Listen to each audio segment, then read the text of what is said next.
possibilité de marquer. Une première méthode donne 7 points et la deuxième donne 11 points. Bon. Donc, il y a des scores impossibles du genre 10 et puis des scores possibles du genre 18. D'accord. Question. Quel est le plus grand score impossible? Combien y a-t-il de scores impossibles?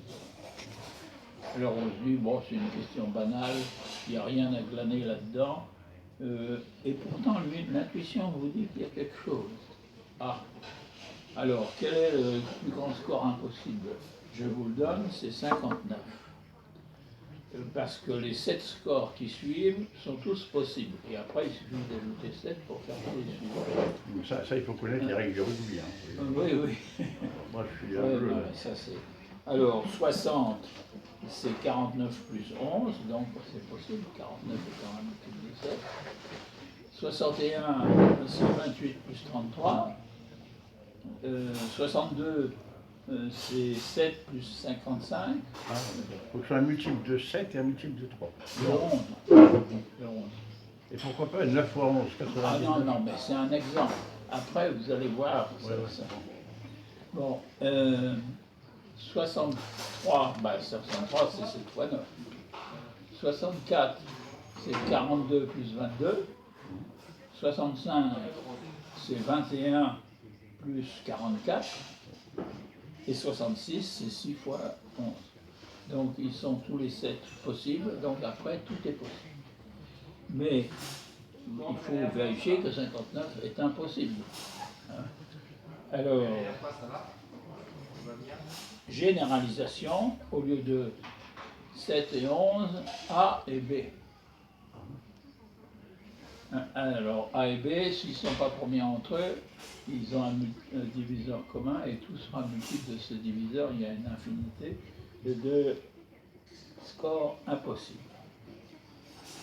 Mais s'ils sont premiers entre eux, alors, pour faire un nombre n donné, je vais lui retrancher A, puis 2A, puis 3A, jusqu'à ce que je trouve un multiple de B. Les nombres 0A, 2A, 3A et B-1A ont tous un reste par B différent. Donc, ils remplissent tous les restes possibles. Et donc, à partir de, en ajoutant B un nombre quelconque de fois, on obtient tous les nombres au-delà. Le nombre qui... Donc, les nombres impossibles, c'est du type KA moins NB. Et le plus grand d'entre eux, c'est K égale B-1, puisqu'on a été de 0 à B-1. B-1A moins B, soit AB moins A moins B. Et donc le plus grand score impossible est toujours AB moins A moins B. AB moins A moins B. Que ce soit 7, 11 ou autre chose. Oui, alors 7 et 11, 77, moins 11, 66, moins 7, 59. Voilà. Bon, et les scores impossibles, alors donc c'est du style KA moins MB, avec K de 0 à B-1 et M de 0 à A-1. Mais ça en fait la moitié qui sont positifs et la moitié qui sont négatifs. Ils sont deux à deux opposés, c'est facile à voir. Bon, je vous passe la démonstration. Mais ça fait qu'il n'y en a que la moitié qui sont des positifs impossibles. Donc ils sont A-1, B-1 sur 2. Ah, et alors là, c'est là où l'intuition vous dit quelque chose, c'est que ça fait la moitié des scores inférieurs au plus grand score impossible. Or, si vous prenez deux scores dont la somme est le score impossible, le plus grand score impossible, ils ne peuvent pas être tous les deux possibles, sinon leur somme serait possible. Donc il y en a au moins un impossible. Et comme il n'y en a que la moitié d'entre eux, ça veut dire que quels que soient les deux composantes de la somme qui donnent le score maximum impossible, il y en a un possible et l'autre impossible. Toujours. Comme quoi, à l'intuition, on obtient des résultats qu'on n'attendait pas du tout. Et donc ça fait A-1, B-1, 6 fois 10, 60, sur 2, 30. Il y a 30 scores impossibles, ce que vous vérifierez sans problème à la main. Bon, j'ai un cas là beaucoup plus intéressant. Et je m'excuse auprès de Jean, je lui ai déjà présenté.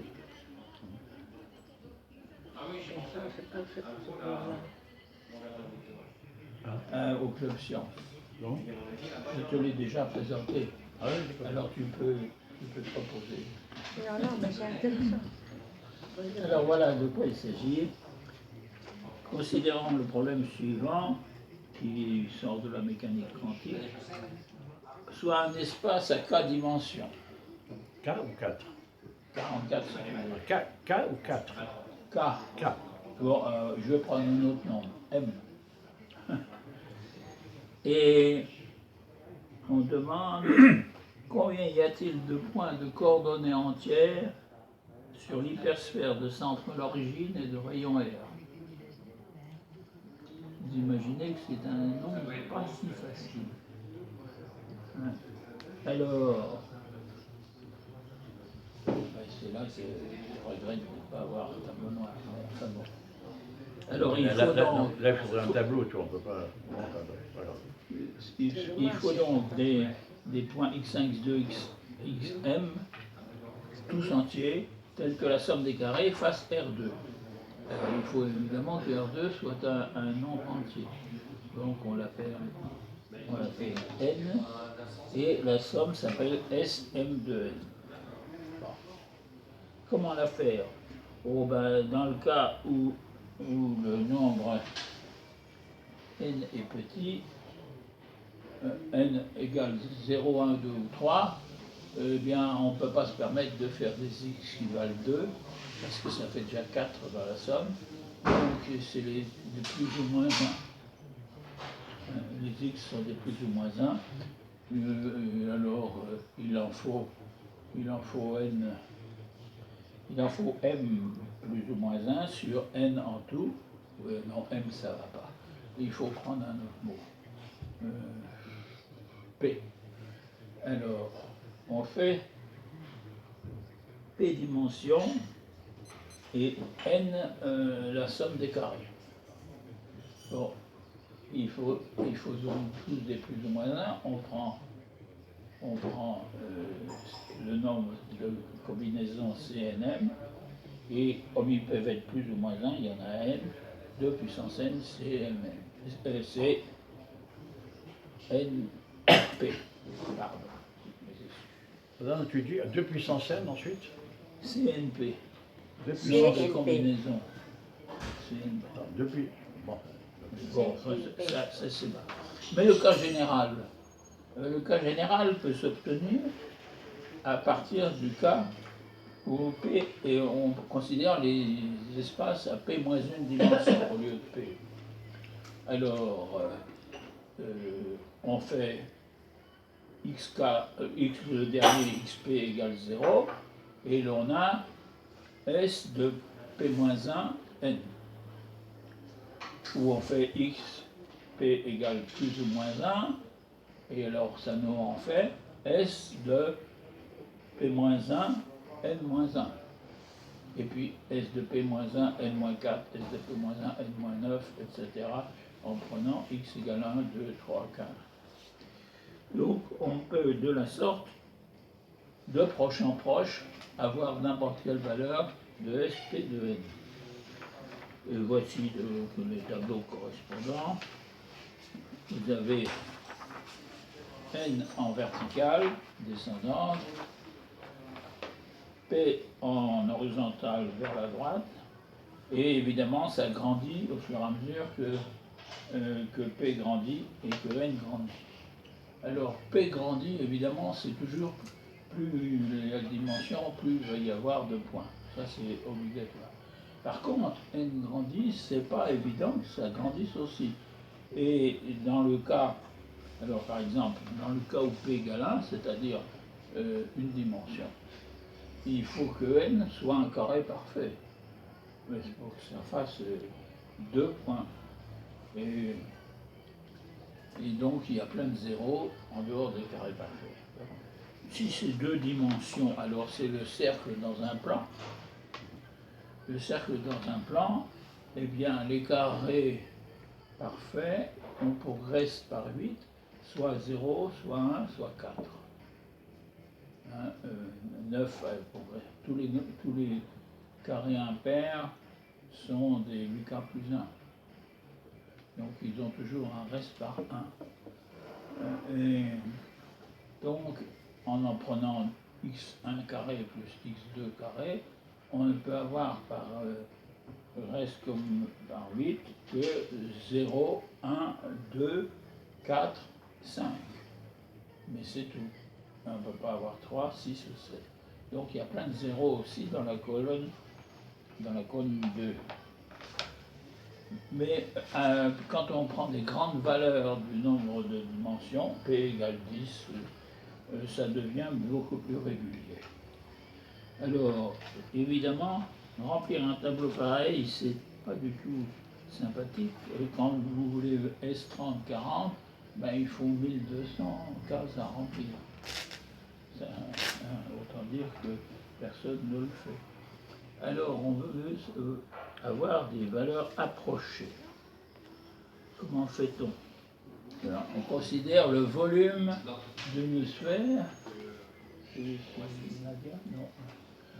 On considère le volume d'une sphère dans un espace à P dimensions. Une sphère de rayon R. Alors, je suis par cœur la formule, elle n'est pas très méchante d'ailleurs. Comment il s'appelle cet article-là?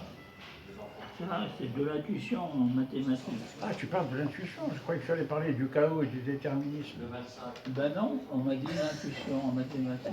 Et c'est Nadia, hein, ça, j'y peux rien. Mais on a reçu un truc, le chaos, le déterminisme. Ouais, il me semble que c'est ce que j'avais noté là quand on avait décidé des sujets, mais bon, c'est pas grave. Alors, vous me je me demandais quel rapport avec le chaos et le déterminisme, tu vois. Ah, bon, d'accord, donc c'est ça, c'est l'intuition. Je sais pas, on a reçu un email de Jacques. Oui, quand on avait décidé là, en septembre de tous les sujets. C'est quand même un con, hein, voilà. Ah oui, non, mais je me demandais, mais qu'est-ce qu'il raconte? Quel rapport avec le chaos et le déterminisme? Enfin, c'est pas grave, bon, alors, mais il faut le dire, comme ça on sait au moins où on va, d'accord. oui. Alors, eh bien, le volume. Non, excuse-moi, l'intuition en sciences ou en mathématiques? Mathématiques. En mathématiques, d'accord. Ah oui, alors je vois le rapport maintenant, d'accord. Le volume d'une sphère dans l'espace à P dimensions et un rayon R, c'est pi à la puissance P sur 2, R à la puissance P, c'est normal, ça croit comme R à la puissance P, et le tout sur factoriel P sur 2. C'est très abstrait, hein, franchement, il faudrait un tableau pour ça. Ah, il faut un tableau. Voilà. Bon, enfin, c'est pas grave, on te suit, d'accord. Et où est l'intuition là-dedans? Ben, attends, l'intuition, tu as un problème absolument affreux, difficile, il faut faire... Nadia. Je suis désolé, hein, j'ai pas dans les bouchons. Dis donc, ouais. Tu arrives après la bataille, Nadia, hein? Ouais, je sais, Mais excusez-moi. enfin, on te pardonne. Non, mais là, franchement, mauvaise idée de prendre la voiture, quoi. Puis, C'est pas grave, c'est pas là, grave. il y a un conseil de classe. Comment elle est venue? C'est pas grave. La primette. Bah, Ils me disent que c'était le déterminisme. bah, nous, on a reçu une convocation, chaos, déterminisme, etc. Et liberté, je crois. Exact. Bon, enfin, c'est pas grave. Alors, je fais lequel? Moi, je peux faire les deux. Hein. Non, mais attends, écoute, tout ce que tu as fait, premièrement, c'est très abstrait, même pour moi, bon, et il faut un tableau. Est-ce que chaos, déterminisme, finalité, liberté, il faut un tableau ou pas? Ou bien est-ce que c'est plus philosophique? Oui, c'est plus philosophique, oui. Parce que là, c'est très mathématique, c'est très abstrait, il faut un tableau, et je ne sais pas ce qui est annoncé. Carrément une salle spéciale. Mais non, mais ça m'intéresse l'intuition, mais je veux dire, j'étais parti sur autre chose. Ah oui, mais... Ou alors tu peux parler de l'intuition dans un premier temps, mais en étant, je veux dire, comment dirais-je, moins détaillé. Et puis ensuite, on passera au chaos, parce qu'on est venu pour ça. Ah oui. Bon, écoute, tu es un homme intelligent, donc tu es tout à fait capable de nous parler de ça sans être obligé de faire des équations, etc. Des choses. Enfin, ça Non, fait- mais je sais, parce que c'est quand on a envie d'être très précis. Non, mais c'est pour ça qu'il y a beaucoup de formules, et là, il faut Oui, un je tableau, sais. on ne peut pas... Mais essaye de te mettre dans la peau de quelqu'un, dans le fond, qui n'a pas forcément toutes les connaissances que tu as, et qui a besoin de comprendre quelque chose de ce que tu dis. Ouais. Mets-toi dans la peau d'un élève de CE1. Je dirais même de CP, moi.